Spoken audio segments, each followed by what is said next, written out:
The Washington Commanders fly across country this week, a twofold challenge to conquer. First, clear zebras from your mind. That is pass interference. More on the really cool flag that flew right before that later on. Second, though, they have to figure out how to score enough points on the San Francisco defense to beat them.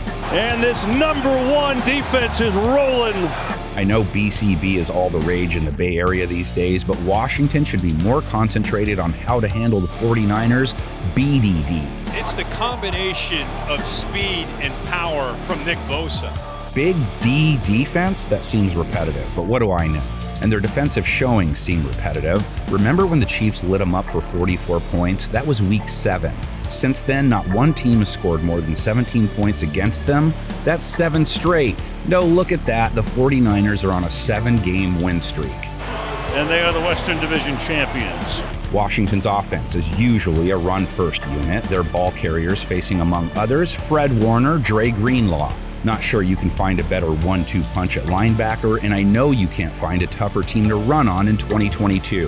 The pursuit and the team effort on this defense never lets you down. If Washington could have its way, Brian Robinson would scratch out like 4 a run against them. They'd feed him all day. He only got 12 carries versus New York, 89 yards, 7.4 a run. He started the year slow, but his last 3 games, 4.5 per run or better, 89 yards per game or better. He just won't go down. Touchdown! If they can't get anything going on the ground, it could be problematic. San Francisco's defense, top 5 in rating allowed, yards per catch allowed, yards per attempt allowed, touchdowns allowed, INTs. Hufanga, touchdown, San Francisco, pick 6. Passing offense they face this week. Kenny Rossmore at quarterback. Taylor Heinicke, I get them confused. With a trio of receivers, Terry McLaurin, Curtis Samuel, Jahan Dotson. Scary Terry is the focal point, 6 catches on 6 targets, 70 yards last week, cracked the 1,000-yard mark for the year. Just get the football to your best players. Let them go make plays. McLaurin is going to have to work to get open. He's going to have Trevarius Ward on him most routes. That one, an interception by Mooney Ward. Ward's 2022, fantastic. His most recent outing took on Mr. Metcalf. He found out the Casa de Ward is not like Burger King. DK didn't get to have his way at all. Ward held him to 55 yards on 9 targets. Trevarius Ward's not going anywhere. Dotson is coming off a 4-catch, 105-yard TD outing, an amazing grab in there. Watch this catch up over the top. Samuel, 3 catches, 44 yards. Samuel out of bounds! And yeah, he was the one who gave his Giants buddy a piggyback ride. I bet that's all it was. You wouldn't throw a flag on a guy for giving a piggyback ride, would you? During the holidays? This is America still, right? As for the 49ers' play versus wide receivers in the big picture, 4th best, holding them to an 85.6 rating. Jimmy Ward, Superman dive and an interception. These teams play on Christmas Eve. That seems like trouble if you're Heinicke. Means he likely gets a visit from St. Nick. And here comes Bosa. Bosa has 15 and a half bags filled so far this season, filled his latest with a number 7 Seahawks jersey.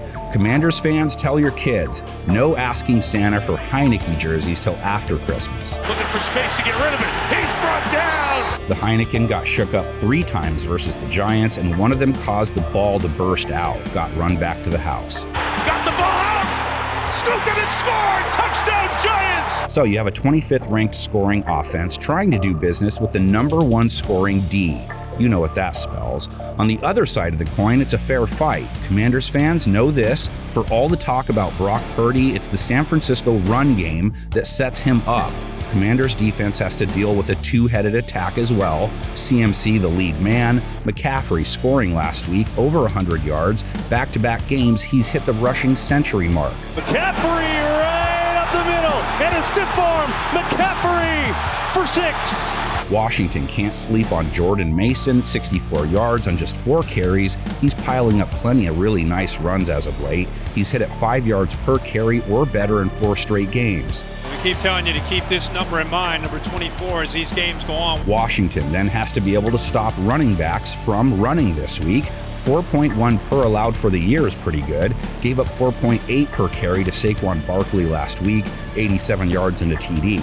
So then you finally get to Mr. Undefeated, Purdy last week versus Seattle, 17-26, 217 yards, 2 TDs, no picks. 2 fake tosses, and then to Kittle Touchdown, San Francisco. He has come through with exactly what the 49ers offense has needed. Didn't have Debo last week, won't again this week. He doesn't seem to mind. Washington can't really hone in on any one guy. From week to week, Purdy has mixed it up pretty good. Great protection and wide open is Kittle. Diggs can't take him down. Nobody else can, and it's a touchdown. Clearly, tight end George Kittle has to be accounted for. He had been quiet statistically over their last few games. Week 15, he was the difference maker in the pass game. McCaffrey will always get so many throws a game too, of course, led the team with 8 targets versus Seattle, and he likely sees plenty of looks versus Washington. They have not played running backs as receivers well. Backs their biggest trouble spot, allowing a 101 rating to them, 6 touchdowns. Caught by Swift.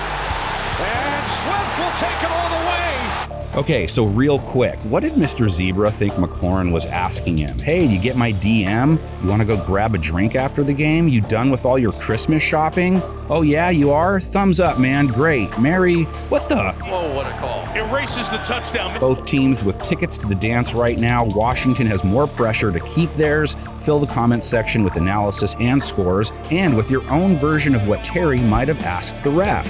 It's sports. Let's have fun with it. Merry football, everyone.